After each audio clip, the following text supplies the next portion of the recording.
আজি আমাৰ কাৰ্বি আলং, ৱেষ্ট কাৰ্বি আলং আৰু ডিমা হাছাও জিলাৰ মুখ্যমন্ত্ৰীৰ আত্মনিৰ্ভৰ আঁচনিৰ হিতাধিকাৰীসকলৰ মাজত পুঁজি বিতৰণ কৰা হ'ল। যোৱাবাৰ কাৰ্বি আৰম্বাৰিমৰ মিটিঙত আহোঁতে কাৰ্বি পূজাৰীসকলক মই 10,000 টকাৰ এটা এককালীন সাহায্য দিয়াৰ কথা ঘোষণা কৰিছিলোঁ।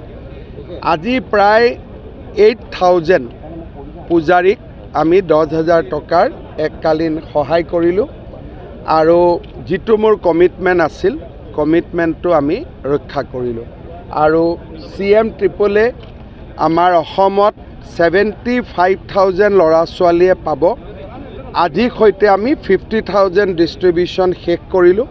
অহা দিনকেইটাত আমি বাকীখিনিকো ডিষ্ট্ৰিবিউশ্যন কৰিম উইদিন February 28।